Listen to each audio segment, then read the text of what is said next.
Kung gusto mong mas mapabilis ang pag-angat mo sa investing, isang income source lang, medyo bitin yan. Ang totoong sikreto ng mga mabilis umasenso, ginagamit nila ang side income hindi para sa mga bagong sapatos o gadget, kundi para palakihin palalo ang kanilang investments. Dito nagkakatalo. Maraming Pinoy ang may sideline, may online selling, may nagde-deliver, may part-time na VA. Ang problema, kahit may extra kita, parang wala ring nangyayari. Extra pagod, extra puyat, pero sa dulo, ubos din agad ang pera. Bakit kaya? Kasi madalas, wala itong financial direction. Kapag pumasok ang pera, diresto sa gastos. Hindi ito nakikita bilang puhunan para sa future goals. Isipin mo, kung ang bawat extra 1,000 na kinikita mo ay napupunta sa investment, gaano kabilis lalago ang pera mo nang hindi mo na kailangang maghintay ng matagal para sa promotion o bonus? Kaya kung seryoso kang yumaman, hindi lang dapat kumita ng extra. Dapat alam mo rin kung paano ito palaguin. At ngayon, ituturo ko sa iyo ang 5 praktikal na paraan para gawing investment powerhouse ang side income mo. Ready ka na? Unang-una, i-treat mo ang side income mo na parang isang tunay na negosyo. Kahit gaano pa iyan kaliit, kahit nagbebenta ka lang ng baked goods tuwing weekend o tumatanggap ng isang client sa gabi, kailangan may sistema. Anong ibig sabihin niyan? Mag-set ka ng budget para sa mga gastusin mo sa sideline, mag-record ka ng lahat ng kita at gastos, at magtakda ka ng malinaw na goal. Hindi pwedeng basta may kita. Dapat alam mo, this month, target kong kumita ng $5,000 at $2,500, doon ay mapupunta sa investment. Kapag may plano, mas nagiging seryoso ka sa pagpapalago nito. Pangalawang hakbang, at napaka-importante nito, ihiwalay mo ang pera ng side income mo sa main salary mo. Ang pinakamadaling paraan, gumawa ka ng hiwalay na bank account o kahit e-wallet para lang sa sideline earnings mo. Bakit? Dahil kapag magkahalo ang pera mo, napakadaling isipin na extra lang yan at pwede nang gastusin.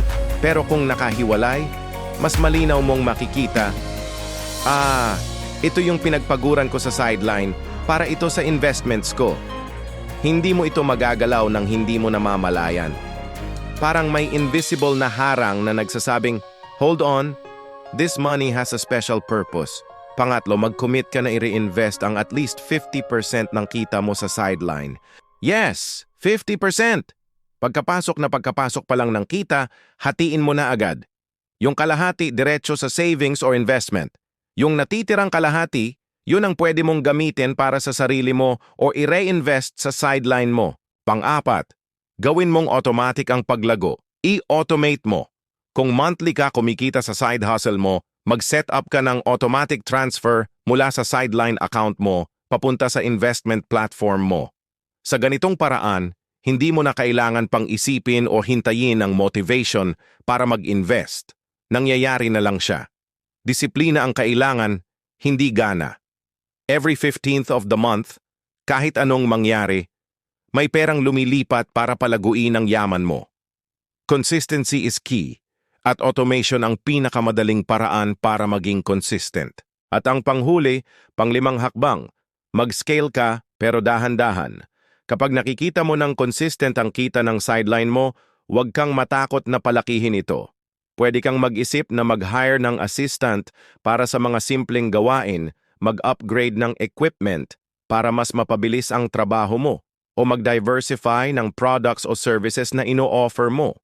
Ang goal ay pataasin ang kita mo nang hindi naman nasasakripisyo ang main job mo o ang iyong kalusugan.